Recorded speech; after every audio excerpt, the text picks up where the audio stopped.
shadows from people wandering through the picture. So again, just shift click on fill with and you'll see content, and that's going to fill whatever you have selected in with content that looks similar.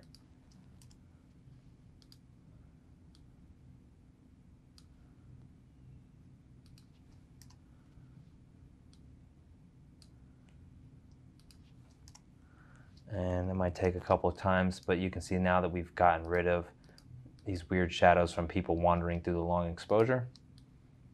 And that looks good. So now that we've gotten rid of the people, we've gotten rid of the sensor dust.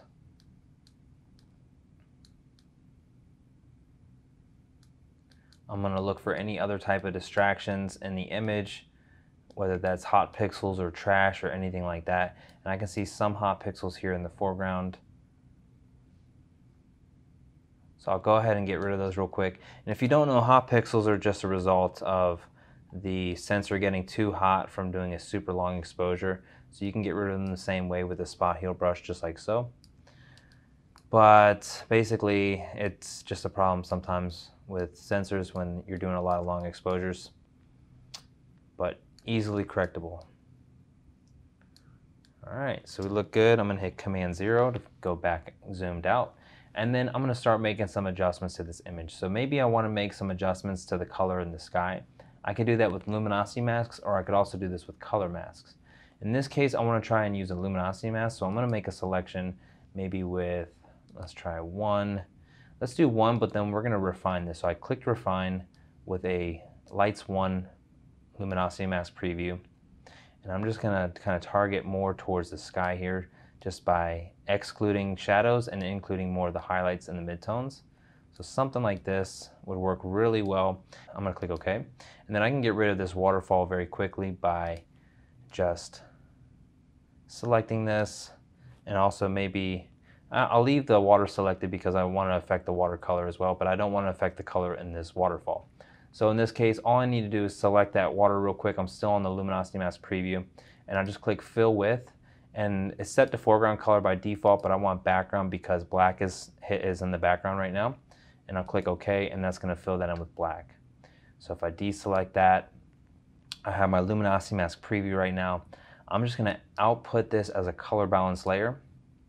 And you can see that we just created this layer mask on a color balance layer that was created from the luminosity selection that we had.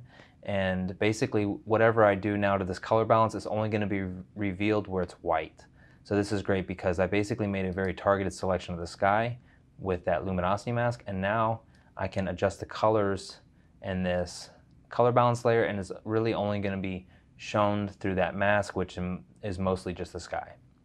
So I can make this just a little bit more red in the midtones, for example, or a little bit more red in the highlights, or I can make it warmer as well, or I can add a little bit of magenta.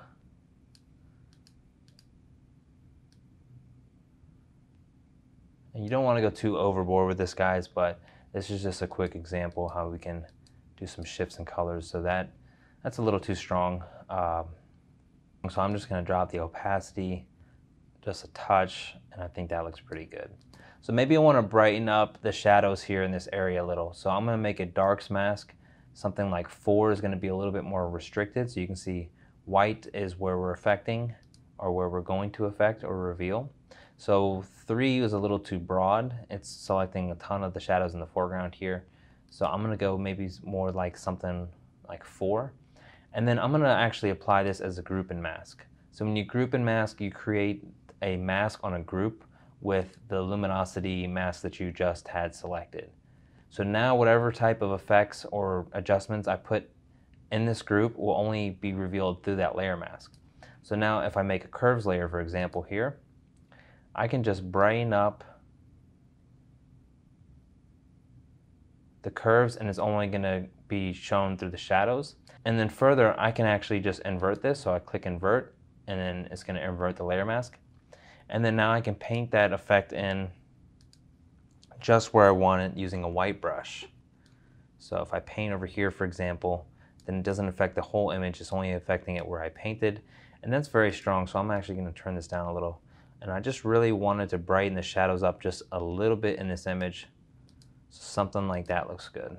And then if I wanted to, I could even paint maybe slightly lower opacity. Let's drop the flow down to 30 and we'll keep it at 100, and I'll just dab here and dab here and dab here. And again, this is only being revealed through the shadows through this layer mask on our group. All right, so I'm happy with this now.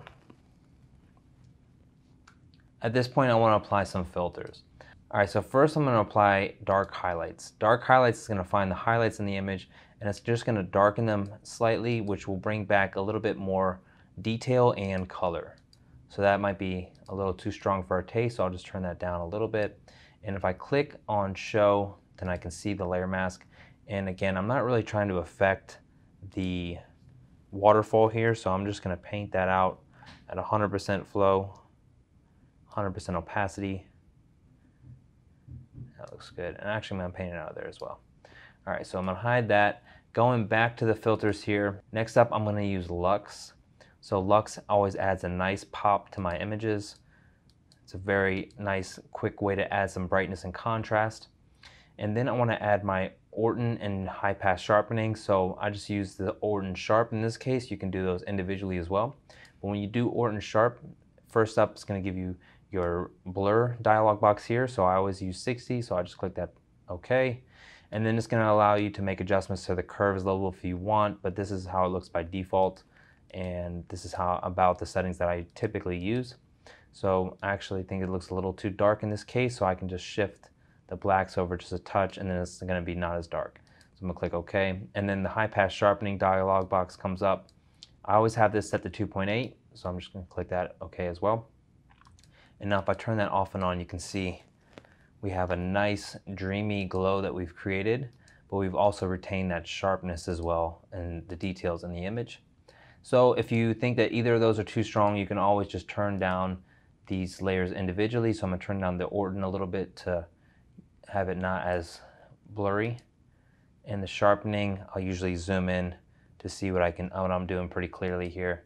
You can see the sharpening is pretty strong, but it's not too strong. Maybe it's just a little strong. I'll just take it down to, let's do 65. And I'm going to zoom back out. And so far, this is our before and after. So this is our overexposed shot. And we brought back in the details, did some color adjustments as well as some cleanup. And at this point, I'm going to add a custom vignette. So I like to use the custom vignette. You can also just do a standard vignette, and it's going to be your typical oval shaped here. And you can turn the strength down on that if you think it's too strong. But I actually want to do a custom vignette in this case here. And I'm just going to draw just around this area here, and I'm going to exclude the water. And then I'm just going to click custom vignette, and it's going to create a nice custom shape vignette based off that selection. And I'm going to turn the strength down just a touch. Just want to make this kind of subtle. And I'm going to show you guys a quick trick actually that you can use to make kind of some nice glow in your image. So like, let's say I want to add some nice glow to the area here where the sun is. I'm actually going to draw over here where it's warm, where the sun would be. And I'm going to click custom vignette. And then now I'm going to invert the layer mask. So just click invert. And I'm going to double click on this box here, and I'm going to change the color to orange. Or you can alternatively select the actual color in your image so it matches as well. So now if I turn that off and on, you can see I just added some glow in this top left corner, and that's just a little bit strong, so I would dial that back. And you can also change the blend mode of that as well if you wanted to. So maybe we want to do screen. So screen really makes that glow really strong. So that is maybe just a little too strong. You can also use your transform tool and reposition this as well. So I'm gonna have it maybe somewhere like this. Something kind of cool if you wanna, get creative. Maybe I'll actually drag that underneath my vignette layer so that the darkening is above that, so that it ties it in with the vignette. All right, so periodically, like I mentioned, I stamp visible, so just click stamp up as you go. And we could get creative at this point. If I use fall foliage, for example, we could turn the greens to red in the image. So maybe I think that looks too strong. I could dial this back a little bit. and then now it goes from a summer image to a fall image. And you can see it affected the sky a little bit as well, so all we would do is select that layer mask and then, you know, paint it out of the sky basically with black. But I'm not going to use fall foliage on this example here. I might use enhanced foliage. So enhanced foliage just enhances the actual foliage in the image at the color that it already is. So that looks a little strong, but I'm just going to maybe do about 35%, and that looks good there. So at this point I'm pretty happy with the image. We've already done sharpening, as I mentioned. This is this high pass sharpening, which I really love to do. It really makes prints and images for social media really pop. But I do maybe want to do a little bit of noise reduction. So I'm going to select the layer, the actual layer here that I want to create the noise reduction from, and I'm just going to click noise reduction. And these are the default settings here, and you can change them if you want to. But if you're happy with it, you can just click enter or hit OK, and it's going to do its thing. So if I zoom in now and I turn this noise reduction off and on, you can see that it took care of some of that noise for us. So noise reduction does equal loss in detail. So generally what I will do is I will just selectively paint that noise reduction in. So in this case, I want to really just paint it in mostly in the sky and then in the water as well, because this is kind of the areas that will be a little bit more noise prone. So in this case, all I need to do is click invert and then make a selection for the sky. So we could do this quickly just with the quick selection and then just draw along here. And now we've made a very quick selection of our sky. And then all we need to do is select our brush by hitting B on the keyboard. And we're just going to paint this layer in on the inverted mask, which is black, with a white brush. So if I hit backslash on the keyboard, you can see in red basically where you're painting. So now I can see that because we made that selection, we're only painting in the sky here. So I just made a very quick selection of the sky and painted the noise reduction in just in the sky. So I'm going to hit backslash again. I'm going to click deselect. And then now I'm going to zoom in and I'm going to do that just in the water here. So again, if I paint and then I click, let me zoom in a little bit further here so you can see. So you can see when I paint that noise reduction in, it really does make it just look a little bit cleaner. But you want to avoid areas of high detail like these rocks here, for example. So you can do this a little bit more selectively. Again, this is supposed to be somewhat of a quick demonstration, so I'm not going to go crazy with this, but take your time with this kind of stuff and then hit the backslash key to see where you're painting as well.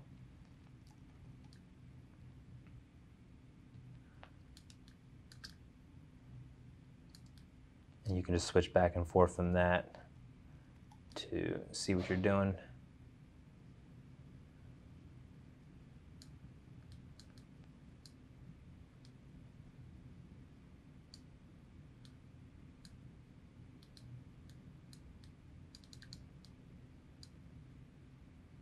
And images like this shot in the day aren't going to have as much noise as night images and high ISO images as well, but you might still want to do it if you're OCD like me and you want to make sure that it's in its best possible form. Then you might still want to do some noise reduction if you see a little bit of noise in your image.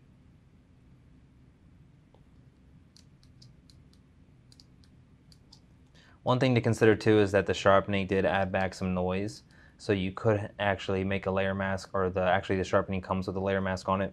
You can just paint that out of the areas that you don't want sharpened using the layer mask. So for example, we could have just painted the sharpening effect out of the sky and out of the water, because when you sharpen, you do introduce a little bit of extra grain and noise into the photo.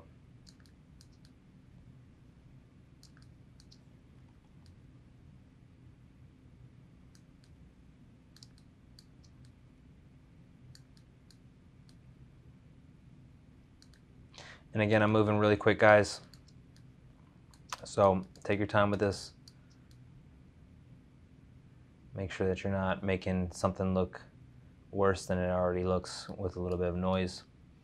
And over here, I probably could use a little noise reduction too. And I'm okay with that in the noise reduction back here in the background. You do lose a little bit of detail, but I wouldn't expect the background to be super sharp. All right, so zooming back out now, I can check my before and after by holding down Option and clicking on the eye here. I'm going to reveal only that layer. You can see this is what we wound up with here. All right, so maybe we want to add a little bit more coloring or color correction to this image. A lot of times I'll use this auto tone and auto color just to see what it gives me. So let's see what auto tone did. So this was very strong, but it basically just corrected the tones and the image to be more balanced. So you can see that it did correct a little bit of a color cast. So maybe I would keep that, but adjust this only to be at like 20%. And I'll try auto color as well. And auto color did some color correction in the image, but it's a little strong as well. So maybe something like 15. And if I group these two together now and turn that off and on, you can see that it actually does look a little bit more accurate. So in this case, I would just leave that on. So if we want to further color grade this, we could go over here to Effects, under Color Effects, and then do some selective coloring. I really like to use this gradient map here. So the way that you do this is you just want to select your layer and then use your eyedropper tool and just sample some colors in the image. So I'll sample this kind of like orange, magenta area here. And then I want to hit X to switch from my foreground to background color. And then I'm going to select something like this blue over here. So now that I've had these two colors selected, all I need to do is click on gradient mask. So I'm just going to make this on the top above my layers. But basically this gradient map is going to use those colors, create a gradient map, and set it to soft light blend mode.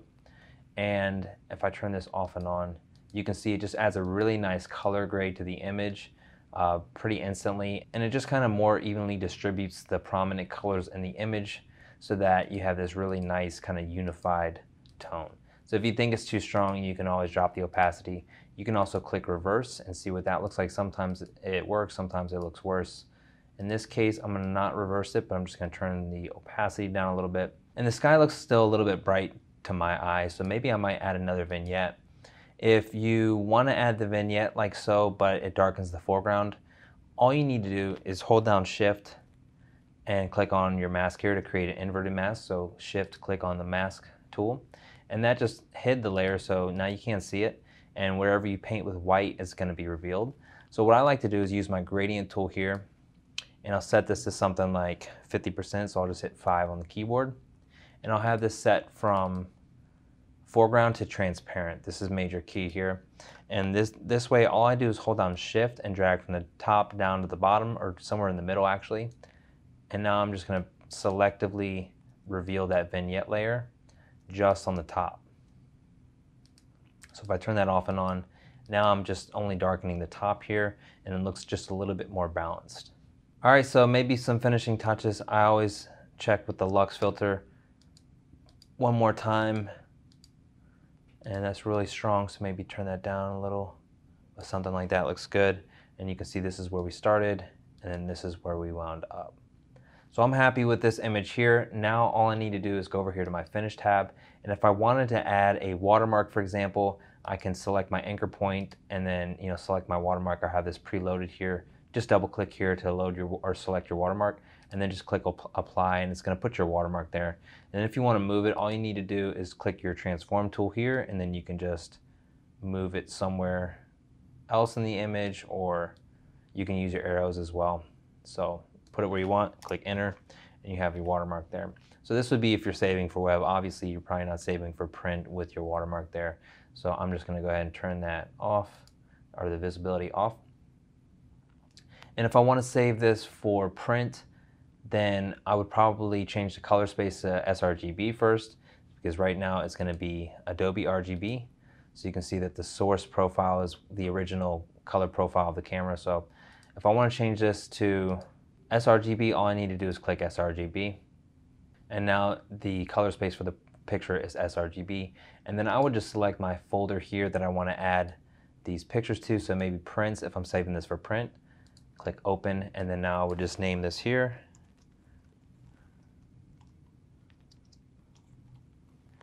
And then just click JPEG if you want to save it as a full resolution JPEG. And you can click PSD to save it as a PSD file with layers, or a PSB to save it as a Photoshop document with layers. And if you save it for JPEG, this is literally ready for print, guys. This is gonna have your color profile embedded, and it's gonna be at 100% quality, so maximum resolution and maximum file size too, so keep that in mind. So if you wanna save this for web, then you just wanna change your dimensions here. So 2048 is generally pretty good for web on the long end, so whatever size you put in this box is gonna be the long end. So if you have a vertical photo, for example, shot in portrait orientation, then this is going to be the dimensions of it from top to bottom, so tall. Now if you have landscape, then the photo's dimensions will be left to right or horizontal. So then I have mine set to 100% quality usually. And for the sharpening, I don't usually apply this because I do the high pass sharpening, but experiment with this if you want to. Light sharpening could still work in this scenario. So you could just click light and then click JPEG, and this would save it for web into whatever folder you have selected up here. So one thing to consider is that this is very intelligent sharpening. It actually masks out the edges in the process of saving, so you don't wind up with any unwanted halos or anything like that. So just for example, real quick, I'll show you. This is without sharpening, so I'll put no sharp. And now I'm going to apply just some medium sharpening to show you the difference here. So we'll put medium sharp, and I'll save that there. And now if I go to that folder that I just saved those two guys, I'll show you the difference between the two. So this is going to be the image saved for web with no sharpening, and then this is going to be with medium sharpening. So there is a noticeable effect, and you can see that medium is going to be a little bit stronger than light too. But this is helpful to maintain some of that detail when you post on the internet, like on Facebook or Instagram or something like that. This can definitely help. And you can see that basically because it masks out the edges, there's no type of halos or anything from the sharpening as well. And that's pretty much it as far as the edit goes, guys. If I go back to Lightroom here and I select the original overexposed shot here and then click reset, and I open that in Photoshop, and then drag that over here to our edit, you can see that we have taken this original file here with the blown out sky and created something really nice and properly balanced and beautiful from blending a couple images and making some corrections. So that's pretty much it as far as my kind of basic standard workflow goes, guys. Obviously this is going to vary from image to image, especially between sunsets and astro, for example. But definitely let me know if you have any questions at all about these processes and techniques, and let me know if you have any questions about the panel as well.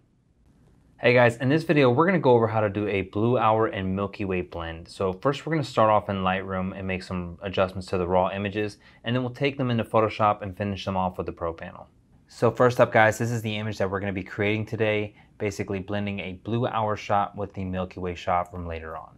Alright, so I already have the images imported into Lightroom. I'm going to jump into the develop module here, and we'll take a look at some of these pictures and we'll kind of talk about the plan of attack here. So first off, we have some blue hour shots taken at White Pocket at a really cool spot here with this really awesome reflection. And then we also have some track shots from the same area, the same night. So track shots, if you don't know, are just longer exposures than your camera can typically take for astro, resulting in a cleaner image with lower ISO. So this was ISO 400 and 179 seconds. So I know that a lot of you guys don't have a tracker. The tracker is going to give you the best results, but the second best option is to actually do stacking. So here we have a series of 12 images taken back to back, and very, very short period, maybe like a half a second between each shot. And basically I took these 12 shots with the intention to stack these images. So stacking for noise reduction is going to be your second best option versus doing a track shot. So these were taken at 5000 ISO. So if I zoom in here, you can see there was a ton of noise compared to those track shots that we just looked at, but not a big deal because we're going to do the noise reduction like I mentioned. So here is an actual single shot taken the same night. And you can see this was taken at ISO 6400, so the noise is just insane. It's very high, and you can also see a ton of noise here in the foreground and hot pixels. And basically, this is the reason why we would prefer to do it with a blue hour blended with something like a tracked or a stacked shot. So if I brighten this up, I'm going to show you right now how we could edit this as one single image, and we can get a decent result. But basically we're gonna wind up with a ton of shadow noise and weird color fringing, and basically it's just gonna be a lower quality image versus if we were to actually just do this with the Blue Hour. So first up, let's decide which Blue Hour image we want to use. So we have two Blue Hour shots taken back to back, slightly different settings and exposure, and basically we have a slightly moonlit foreground here. So either of these can really work. They're both taken at the same ISO. So maybe we might go with this one that's a little bit darker just because it's going to look a little bit more like a night shot, but we would still brighten it up just a little bit. So let me do that and then bring down the highlights here. So you don't want to go too bright with your Blue Hour foregrounds because again, we're trying to sell the look of a night image. So you don't want to go crazy with the shadows and you don't want to go crazy with the exposure as well. So I do want to bring down the highlights a lot, and that looks pretty good. And we're just going to do raw adjustments on these so we can further refine the exposure and all that good stuff when we get into Photoshop. No big deal. So I am going to enable my profile corrections, and this will correct for any type of vignette and distortion. So if I turn that off and on, you can see it corrected the distortion in the vignette. And I want to turn off the distortion correction because I want to keep all of this image here at the corners. It looks good distorted, but maybe I'll just leave the vignette correction on. So that looks fine. And again, I'm going to show you how we would do this with stacking shots as opposed to using the tracker, because I know most people don't have a tracker. So in this instance, I'm going to make adjustments to one of these images, then I'm going to paste those adjustments to the rest of them. So the first thing I'm going to do is enable the profile corrections, and you can see that it corrected for distortion and vignette. So in this case, I want to turn the distortion off because I want the images to line up perfectly, and this distortion correction could mess up and cause some differences between each shot. And I don't want that because I want these again to line up perfectly for doing this noise reduction technique. But I am going to leave the vignette correction on.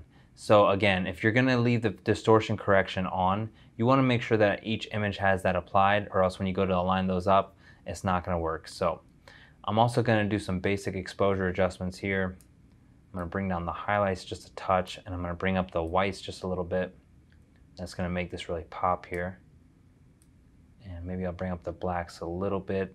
We're really only using the sky, so no need to even account for the foreground really. We're just thinking about the stars here.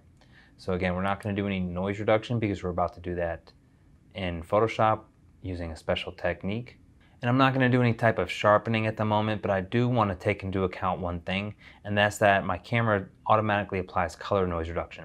So I actually want to turn this off in this case, because you can see if I turn this back on, you can see it actually takes colors out of the image. So a lot of people don't know that they have this color noise automatically applied by their camera. So if I redo this, you can see it actually brings back some color, and some of it is noise, so it is color noise, but you do retain a lot of color in the stars. So if I turn that back off, do you see how we actually removed color from the stars? So we don't want to do that. And especially since we're doing this stacking for noise reduction, it doesn't matter that there's a little bit of extra color noise because our process is going to get rid of that. So I'm happy with that turned off there. You can see we definitely have a lot more color and vibrance in those stars there. And I might even just bump the vibrance up just a little bit, just to make this just a little more colorful.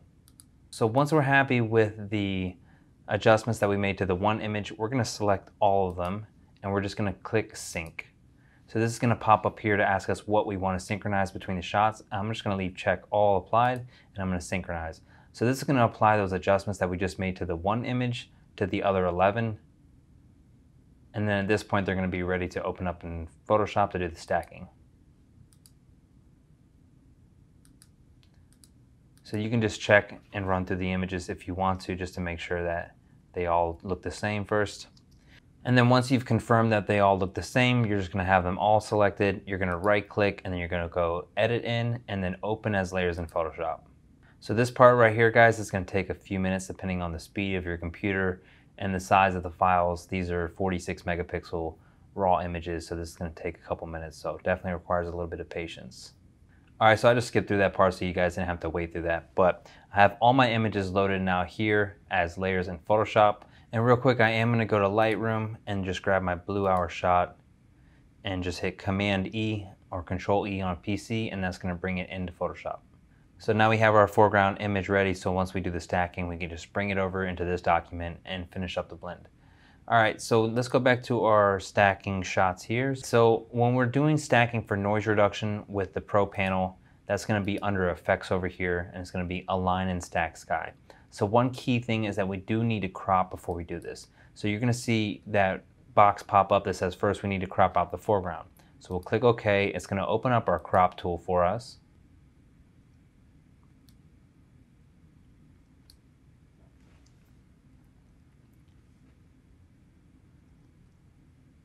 And one major key is to not include any of the foreground in this, guys. So you want to go just above the foreground, or else Photoshop may include some of that in the selection when it's doing the alignment, and that can mess things up. So you can rotate this a little bit if you wanted to, and just, you know, get a little bit more of that sky there.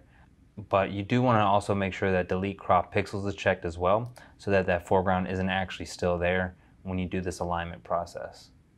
So once you crop, then Photoshop's going to go ahead and start the aligning, and it's going to convert it to a smart object and do all that good stuff as well, and basically do your whole stacking for noise reduction process for you.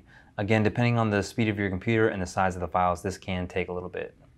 All right, so it's done its thing, and you can probably hear my computer literally howling in the background, as your computer probably will as well from doing this process here. But now when I zoom in, you can see that we don't have almost any noise in this image, and it's just perfectly aligned and basically cleaned up through that noise reduction process. So this is almost comparable to a track shot. And again, because we turned off that colored noise reduction that was applied, we also have some very vibrant stars as well. So I'm really loving this. So one pro tip, you can always just save this if you want to use this sky for a later time. So for example, if you wanted to save this, you can name this Stacked Milky Way or MW or something like that, and you could just click JPEG and save it as a full resolution JPEG to whatever folder you want. So you could also change the color space to sRGB first, or if you don't, then it's going to be the default color space that you shot in with your camera. So one thing to note. All right, so once we have our aligned stack sky here, we could either make adjustments to it now, or we could bring it into our blue hour shot and then basically make adjustments separately, which I like to do because then I can kind of see the adjustments in real time between the two pieces and basically, you know, make sure that they're working together in harmony. So I'm just gonna, with my move tool selected here, you can click V on the keyboard as well. Just click right in the image, don't let go, and drag up to the tab with your blue hour shot, and then hover over your image, and then let go of the mouse, and it's going to drop that sky right on top. So I don't need this sky really anymore, so I could close this or I could leave it open. I'm just going to close this just to save space on my RAM because it's already taken a beating with that stacking. And if I turn that off and on, you can see here.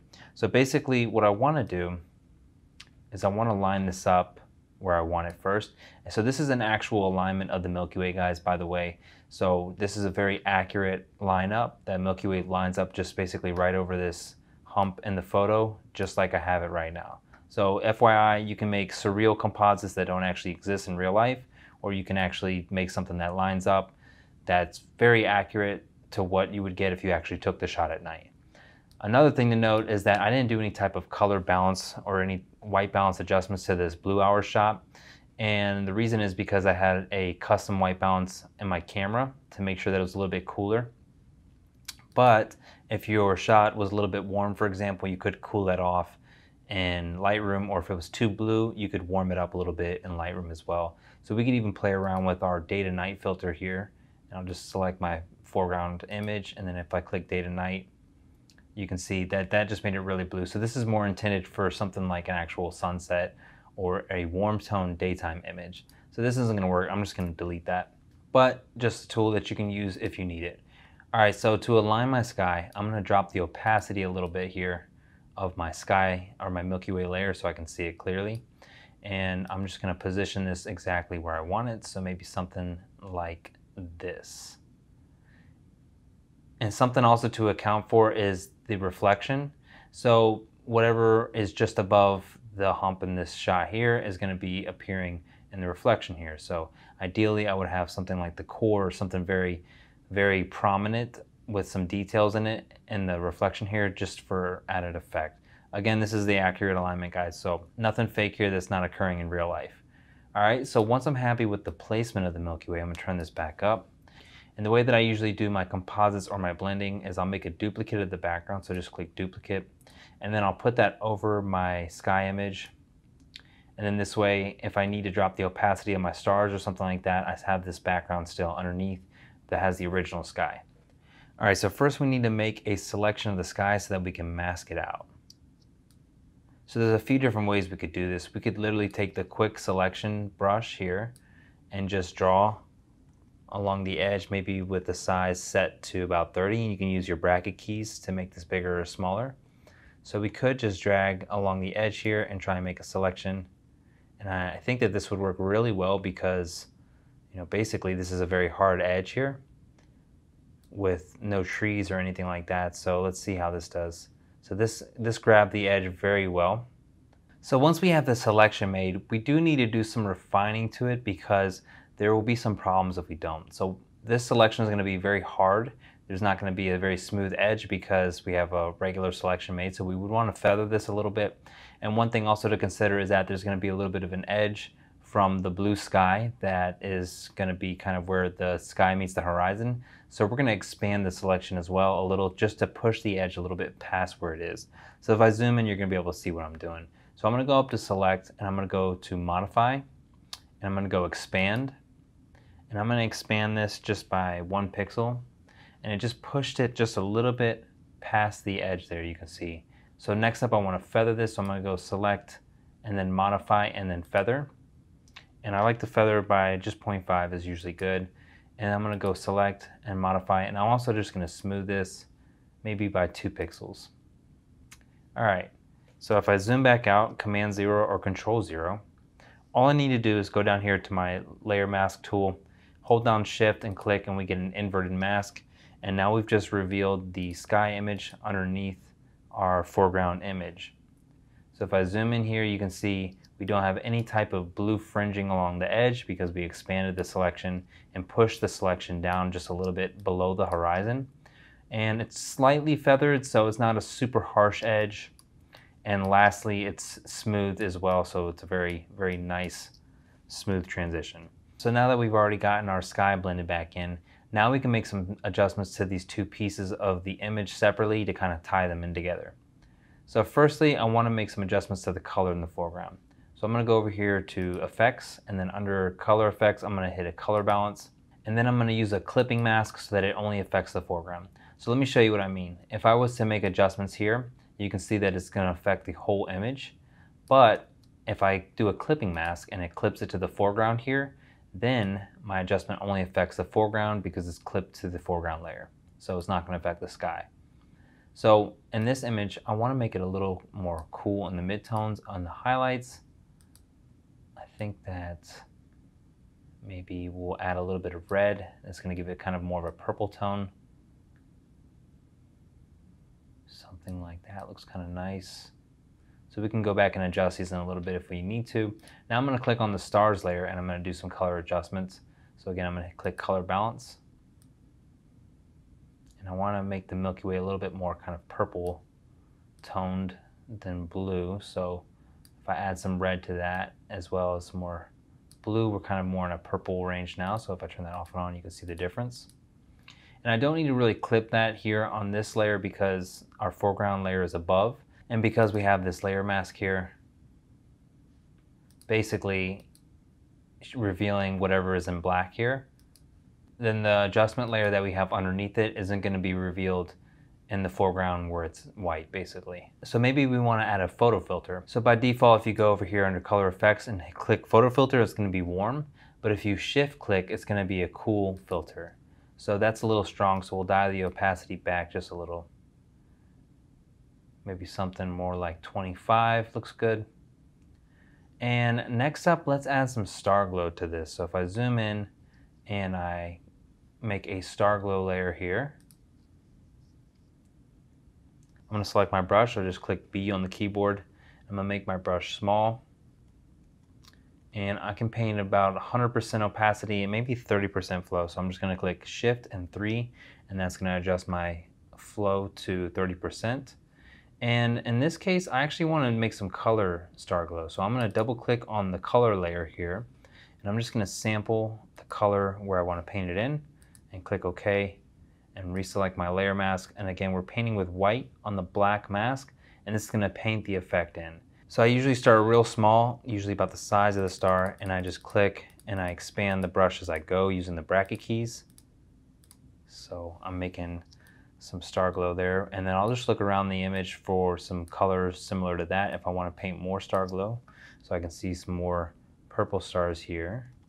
So I could do the same thing. They're a little bit smaller, so I wouldn't go as big.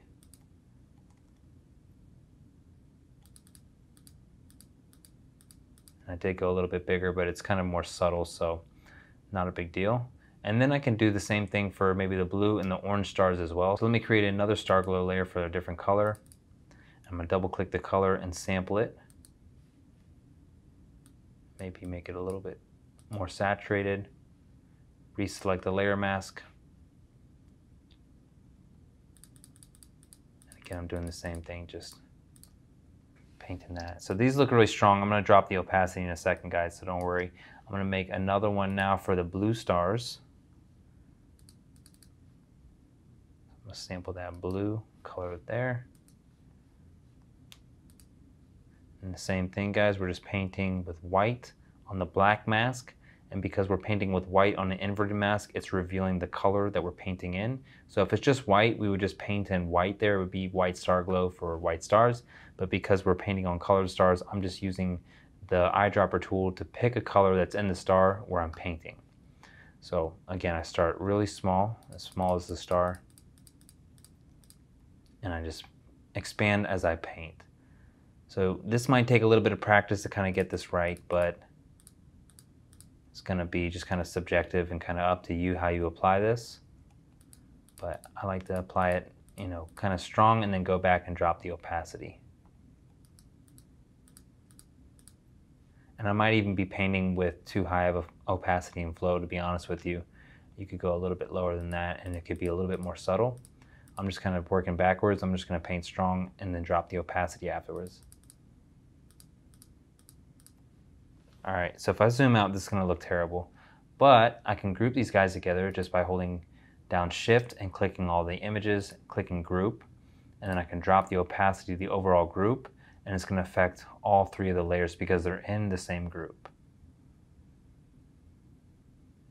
So something like that looks pretty nice. So one thing I actually might do is do the star reduction. So let me zoom in so you can see what happens when we do star reduction. So the star reduction is going to remove some of the stars in the photo. And this is kind of a subjective thing as well. A lot of people like to remove stars in their astro shots, or like shots with galaxies in them, basically to bring more attention to the galaxy and less of the stars. So you can see that just removes some of the stars there. And when I run this, I usually run it twice. So I'm just going to do this one more time here. And then now if I group those two together and turn that off and on, you can see the difference there. So again, this is super subjective. Don't do the step if you like it with more stars in the image, but I think that that looks pretty cool. And we could just turn down the opacity of the individual star reduction layer or the group of the two layers together if we wanted to as well, to kind of find a happy medium. So maybe something like that. So you can keep all of your adjustments separately, or you can select them all and then just click merge, and then that just merges all of the layers that you have selected into one. So basically I just merged all of those different adjustments and the sky layer all together into one layer so that we just kind of keep it simple, keep the document size down as well. You can do that, or you can keep all the layers if you want to go back later and have the full PSD or PSB file with all the layers too, if you need to make different adjustments. All right, so we could possibly make some more adjustments here to the foreground, or we could stamp visible and kind of start editing this as if it's one image as well. So in this case, I'm just going to stamp visible. So I'm going to go to my top layer and I'm going to click stamp up. And that just created basically one single layer. If I turn the rest of the layers off, I just created one single layer that's just a stamped copy of everything that was visible. So the first thing we should probably address is the reflection in this shot here. So we need to make some type of selection of the sky and then basically duplicate it, flip it upside down, and then make a mask here to reveal it. So this is a little bit of a process, guys, and I promise you It's going to seem intimidating, but just follow step by step and you'll be just fine. All right, so I'm going to use my marquee tool here. You can just click M on the keyboard as well. And I'm going to start from the outside and I'm going to make a selection. And I'm just going to kind of eyeball this here, but I can just kind of eyeball what is in between this top part here and this top part here reversed. So if I find somewhere in the middle, something like this, I can make a duplicate. So just, hey, duplicate on the Pro Panel or Command J, and it's just going to make a duplicate of that top part there. Now I'm going to click Transform, or my Transform tool. I'm going to hold down Shift and drag from the top, and I'm just going to flip this down just like this. So at this point, I need to actually lower the opacity of this fake reflection image that we just made, because ideally I'm going to line up the top of the rock from our copied layer with the rock and the reflection here. So let me zoom in so you can see what I'm talking about. So you can see, because we dropped the opacity, that we can see what we're doing a little bit better. So I can see if I'm lining up the top of the rock basically with this here, just to kind of keep it accurate. And I don't actually want to go past it because we're going to make a selection and just mask it out. So I want to keep the actual line from our copied layer kind of hidden below the line from the layer that we're trying to line it up with. So again, I don't want to be past it. I want to be just behind it, so that when we make our selection of this and we mask it out, we don't have any type of edge issues here. So this is going to be fairly accurate basically to the reflection. You can play around this if you want. It doesn't have to be exactly dead on. And then again, you can maybe even move this up a little if you want. Just make sure that you don't wind up with any of the rocks around the sky basically in the reflection. But it's going to be pretty close to the sky up top. So I'm going to click check mark here, bring the opacity back up, and I'm going to drag this copied layer of our sky underneath our stamped visible layer. So now we need to make a selection of this area here. So to make this selection, we could do this a few different ways. We could use the quick selection again, or we can make like a color-based mask as well, or do like a luminosity mask, for example. So maybe if we did like a blues mask, you can see it's sampling some of it, but it's not perfect, and it's also sampling some of the area around this as well. So I don't want to do that. In this case, I'm just going to use the quick selection again.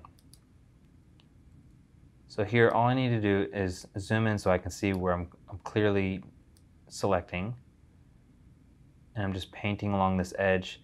And again, because we have this nice crisp edge, this is going to work really well. And it did select some of this area down here that we didn't want to. So to get rid of that, all we need to do is hold down Option or Alt on a PC till we see that negative symbol and paint along the edge. And it's going to remove wherever we're painting from the selection.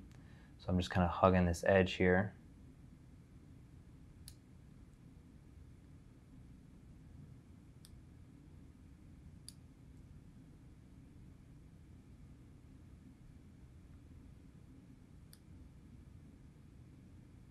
And if it goes too far, you can just paint regular with the plus symbol to add it back.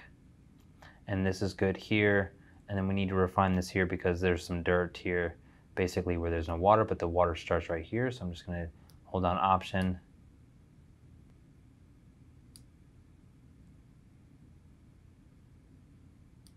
And keep clicking, holding down Option. And that looks pretty good. So you can see this little area here kind of goes underneath the water, so I might just kind of exclude that. Actually, I'm just going to paint to make this a little bit more of a smoother transition here, so I'm including more of that there. All right, so the trick again is to make some adjustments to this selection so we get rid of some of the extra bits. So actually I need to make an adjustment right here, so I could either make my quick selection smaller and kind of paint that in. So that looks good. And whenever you're doing that type of stuff, you want to kind of pan around and make sure you didn't mess anything up. And I actually do see that the water kind of meets the edge here. So I'm just going to paint along this edge here, holding down Option to subtract from that selection. And that's going to be a little bit more accurate. So I have a couple little dots here I need to get rid of. All right. So I think that's pretty good. I'm happy with that. Again, I'm going to zoom back out and make sure I didn't have anything selected that I didn't want to. So I have that little area there selected now. I'm going to go back up to select and then modify, and I'm going to expand this. So in this case, I'm going to expand it by 1 pixel. It's going to push the edge basically past. So if I zoom in, you can see we just went a little bit past the edge that we selected. Then this time I'm going to go to modify and then feather it. This time I'm going to feather it by 1 because we want this to be a little bit smoother, because it is like a reflection, it's water. It's not going to be a crazy harsh selection or transition. You can see here it's a little bit blurry too.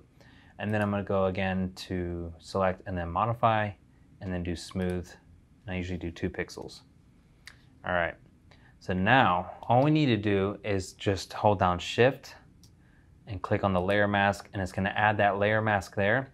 And now we can see our reflection of our sky here blended in, and we need to make some adjustments. All right. So the first adjustment we can do is we can make a curves layer, and we can darken this. So reflection is going to be a lot darker than the actual sky. So we have to take that into account. So I can use a curves layer to quickly darken that there. And another thing to account for is that there's going to be a blur in the reflection. So to create the blur, all we need to do is, I'm actually going to make a duplicate of this layer here. You could also convert it to a smart object if you want to, and in that way you can change the filter effect afterwards. I just make a duplicate and then I apply the filter that I want to the layer, and I can drop the opacity of the layer if I want to. So I'm going to go up here to blur, and I'm going to go to motion blur. So in this case, this is way too strong, and I might make the angle kind of 90 degrees so it's kind of straight up, and I'm going to change this maybe to like 5. So 10 is too strong, maybe like 5. So if I turn the preview off and on, you can see it just kind of smooths it out just a little bit.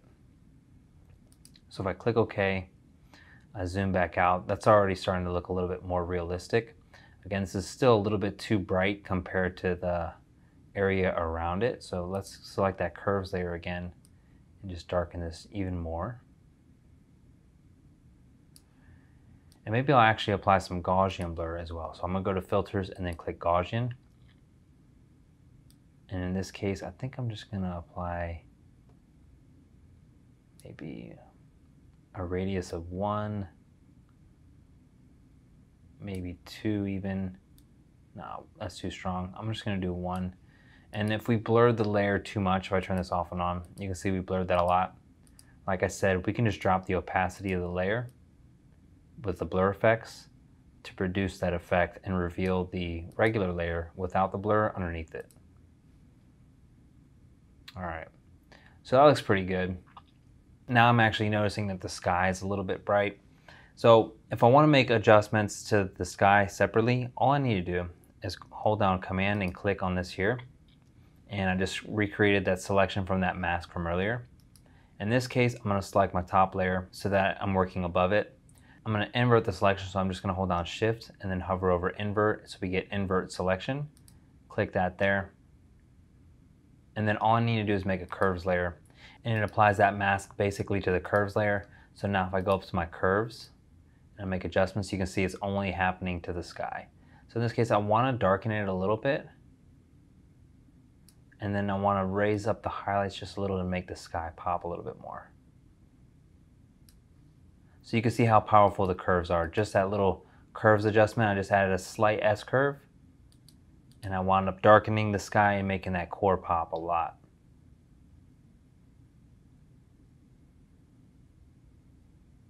All right, so I'm starting to get really happy with this image here. Now, I want to do some dodging and burning. So I'm actually going to make a selection for the lights.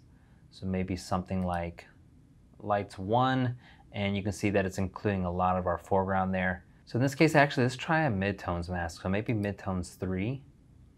And again, whatever is white is going to be what's included. Whatever is black is going to be excluded. So I'm actually going to use this mask here because you can see a lot of the foreground's white. I'm going to do some dodging and burning on the foreground. But first I'm going to click Refine so I can refine this preview. And I just want to darken some stuff basically to make this more selective, so I'm excluding the shadows from this here now.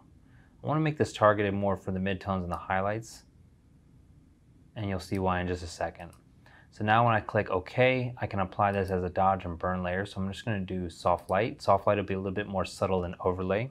And if I hit B on the keyboard and I hit D for default, it'll give us black and white. Now I'm going to make my brush a little bit bigger. And now when I paint on the foreground, you can see I'm doing dodging and burning, and it's not affecting the shadows at all. So this is selective dodging, basically, just to the highlights.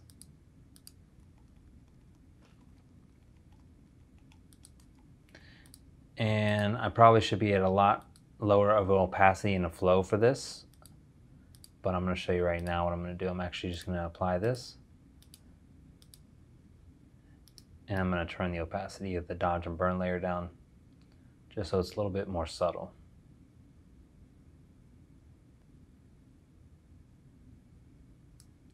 So typically I would paint more at like 30% opacity, 30% flow, or even 20% opacity and flow. And when I'm doing any type of dodging and burning or painting, typically I'm with a hardness of 0, and it's going to be a lot more subtle when you're painting. All right, so maybe I want to do some burning on the darks. So let's make a selection for the darks, so maybe darks 4. And we could do the same thing. We could apply this as a dodge and burn layer, or we could do something different. Maybe I'll just do a darks mask 3 and apply it as a levels layer. And then I could either make adjustments with the actual levels, or I could just even change the blend mode. So if I change this blend mode to multiply, for example, it's got a very, very strong darkening effect, and it's way too strong actually. So maybe we'll just turn that down, something like that. So effectively we just darken the darks with a luminosity mask and a levels layer and a blend mode change. So that's pretty helpful. So I'm zooming in again. Let's see what we're looking like. That Milky Way reflection is starting to get a little bit darker now. So maybe I'll turn down the opacity of that curves layer just to kind of make it a little bit better. And the shadows down there got really dark as well. And I think that might be from creating this mask just now. So we could just paint that out of that mask if we wanted to. So I'll just grab my brush and use black, and I'm just going to paint. I'm going to paint at 100% opacity and just paint that out of the layer mask. So actually let me change it to 100% flow as well. So hold down shift and click 0. And if I actually show the mask here, then I can see where I'm painting. And this doesn't have to be perfect, guys, just because, you know, it's just a subtle darkening effect that we're basically removing. So you could do this a little bit more carefully if you want to. But if I turn that off, you can see basically we're just removing some of that darkening effect from the shadows there.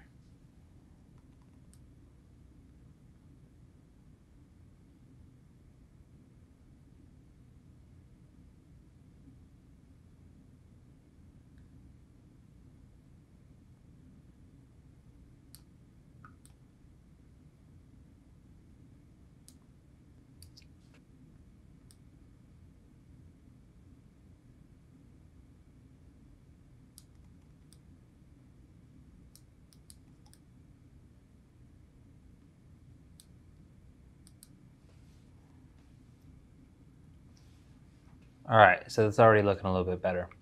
So this is where we started here, blue hour, and we've done our blend. We've faked our reflection, and we've added some slight dodging and burning.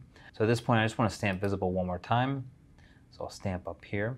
And now I want to run an action on the foreground here. So I'm going to run structure.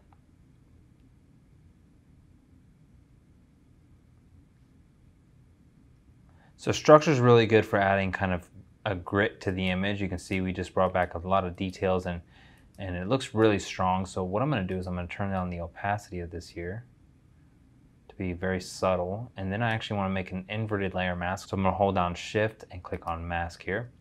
And then now, if I use my brush, I can paint that effect in where I want it with a white brush.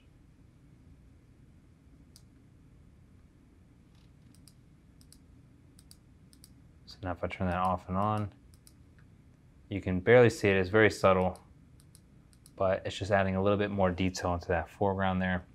So that looks good. All right, so next up I want to add a vignette. So a vignette's really good for tying the image together, especially if you're doing composites or blending. It's going to really help bring those two pieces or two elements together.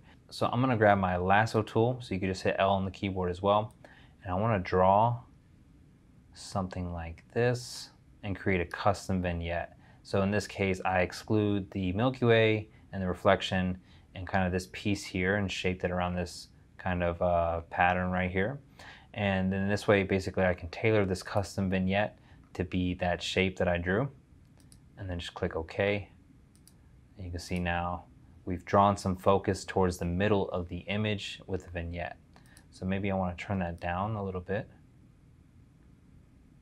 Something a little more subtle like that. And you can also just use a regular vignette as well, guys. It's just your standard oval vignette, and in this case I could even stack them together if I want.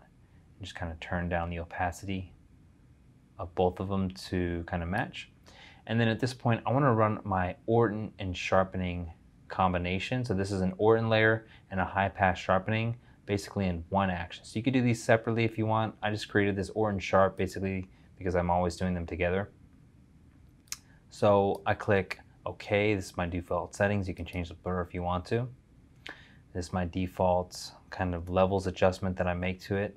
So if I want, I can zoom in, and maybe this is already a little dark, so maybe I want to tone down the blacks a little bit so it's not as dark, and maybe take some of the brightness out too and the highlights. All right, so then it's going to bring up the sharpening. So by default 2.8, that's my settings. Usually you can change that if you want, but it works really well. And if I turn that off and on, you can see we've added a nice dreamy glow and also some sharpening as well. So this is really good for night images like this because that dreamy glow kind of softens it a little and gives you kind of a more kind of ethereal look and smoother look. And night images typically won't be very, super gritty or, high in clarity or anything like that. So this Orton actually has a really nice kind of smoothing effect. So that's looking good. Next I want to run our Lux filter. So Lux is going to add some nice kind of brightness and contrast. So if I turn that off and on, you can see that really just popped. And that's looking really nice. And one thing to consider is sharpening does add some noise. So if I turn that off and on, you can see that we introduced a little bit of noise, but it's not much. But if I wanted to, I could open up this folder and select my high pass sharpening layer mask, and I could make a selection for the sky again by command clicking or control clicking on the mask from down below earlier.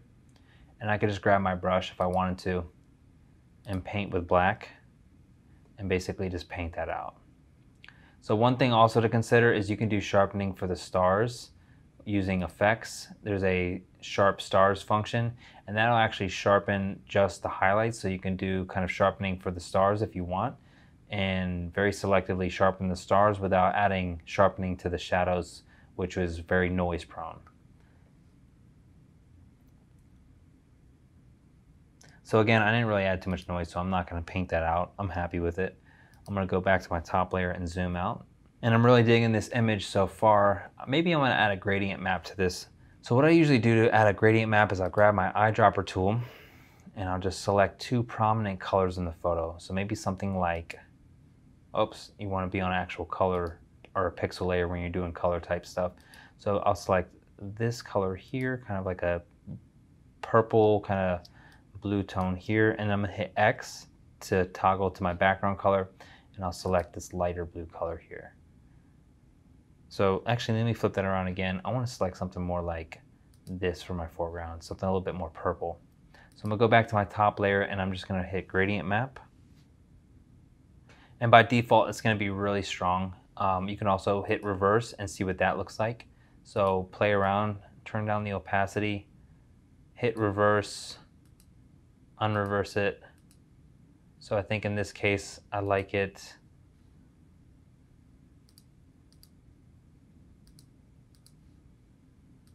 not reversed, but I'm only gonna maybe use 10% opacity on that.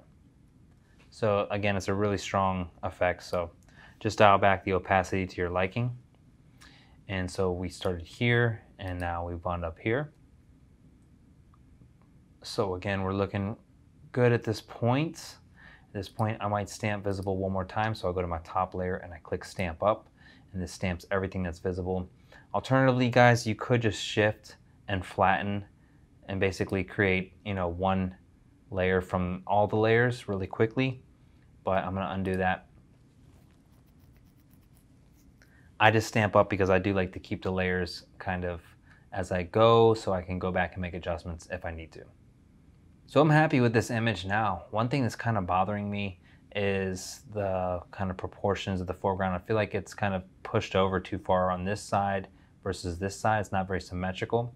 So I can use my marquee tool if I want to, and then just make a selection, click transform, right click, and then do warp, and then make a control point. So all you do to make a control point is hold down Option or Alt, and this is only during the warp tool here.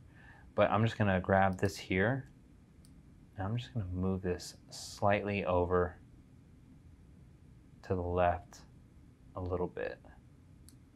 And maybe I'll make one here, kind of push this back over to be a little bit more centered, and I can adjust this here. You gotta be really careful when you're doing this type of warping, guys, because you can really make some things look funny. So in this case, I'm happy. I'm gonna click check and deselect. And now if I turn that off and on, you can see I just made a subtle adjustment to the foreground just to kind of make it a little bit more symmetrical. So if I zoom out, you can see the before and after there. So alternatively, I could do that to the sky as well. So maybe I'll select the sky here. And this is how people warp mountains. If you see mountains that look a little bit too tall and stuff like that, this is how people do that, FYI.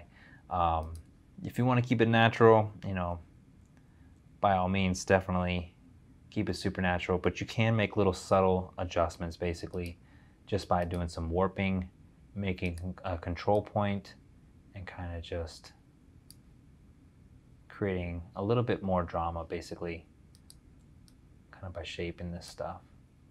So that's about as far as I'm going to go with it.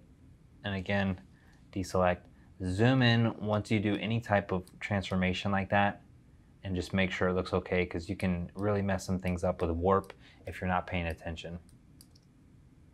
So I do see like a hot pixel right there actually, so let me grab my spot heal and just take care of that. And again, this was 400 ISO, so not very high in noise. So we don't really need to do any type of noise reduction for the foreground. But overall, I'm really happy with this now. Usually what I'll do is I'll make a duplicate layer, and then I'll open up Camera Raw, and I'll make a couple adjustments once I'm happy with the image, just to tie the image just a little bit more together. So in this case, maybe I'll add just a touch of contrast. Maybe I'll bump the whites up, just subtly, make it pop a little bit more. And maybe I will add just a little more of a vignette.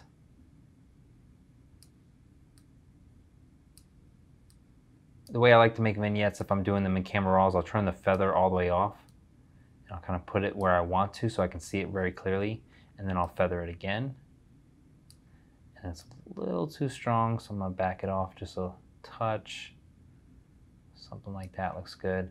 And if I want to make that foreground pop a little more, I could do a gradient filter, hold down Shift and drag from the bottom. And I don't know, I had the last settings there, so I just need to click Reset. And I could bump up the whites on here, and you can see it's making the foreground pop a little more. That's good. I could bring down the blacks if I want, just a touch to kind of add darkening to the blacks. I could do the same thing with the shadows also. That looks good. So if I hit P for preview, you can see before and after. So these are just subtle adjustments that I just made to kind of help tie this photo together just a little bit more. And I don't like that effect that the vignette created actually. So in this case, I'm just going to turn that off, and I'm going to apply that manually here in a second. So I'm going to click OK. So camera raw layer was just applied. So I want to add some vignette kind of mostly to just this section here. So one thing that I can do is I can go to filters and just quickly make a vignette. And that, darkens the whole, outside perimeter and the sky included. So I want to get that out of the sky. So all I need to do is make a layer mask. So regular click on a layer mask and then grab my gradient tool here. So the gradient tool is really handy if you're doing layer mask adjustments. And I want to set this to, I'm going to hit D. So again, D brings up black and white. And I hit X to toggle between black and white. And I want to paint with black on this mask to paint this top portion out of the vignette out of the sky. So I have my regular gradient tool selected here. And I'll double click to show you, but I have foreground to transparent selected. So this is going to be the color of the foreground, that's black. And then the other side is going to be transparent. So you don't want it to be black to white or foreground to background. You want it to be foreground to transparent. And then I'm going to hold down Shift and just paint that out there. So I'm at 100%. And basically I just painted just that top part of the layer mask with black. And you could do that with a brush too. This is just the way that I do that. And then that just made it so that the vignette, it's only applied to the bottom portion. Maybe I want to turn that down a little. And I'm pretty happy with that. So now you can see if I go here to here, this is our before blue hour. And then we brought in our Milky Way. And then we wound up with this composite blue hour blend with a bunch of different color effects. All right, so once we're happy with the image, we can save it. So I'm gonna go here to finish. And I usually convert to sRGB because right now it's gonna be Adobe RGB. And I can save this for web. So if I'm saving for web, usually if I haven't cropped it for Instagram and it's a full 2x3, I'll just do 3000 pixels with no sharpening because I've done sharpening with high pass. But you can still do like light sharpening or medium sharpening or whatever you want to do. Play around with it, experiment. But I'm going to call this White Pocket MW. And I'm going to pick the folder that I want it to go to. So I'm just going to go to Pictures. Maybe you have a Save for Web folder or something like that. And then you just click JPEG for Save for Web. And you got your web-sized image saved. And then when you want to save it for print, then you just need to name it and then select your print folder. So I have a separate folder for prints. So I'll just go here, click open, and then just click JPEG if you want to save it as a full res JPEG or TIFF as a full res TIFF as well. So I'm just going to save it as a JPEG here. And when you save like this, it's going to be full res with the color profile embedded as well. So then you can also save it as a PSB or a PSD so that you can go back and work on this again later at a different time. So I have a PS files folder here. So I'm going to save this as a PSB. It's not quite at 2 gigabytes, which is the limit for PSD, but I'll just save it as a PSB in case I go back and work on it in the future and it goes over 2 gigabytes. And that way it's going to be saved basically for the higher file size. So that's pretty much it as far as the Blue Hour Milky Way blend composite goes. Again, this is a lot of different steps. It's a little complex, but if you follow it step by step, then you're going to be in good shape. If you have any questions about it, let me know and I'll get back to you.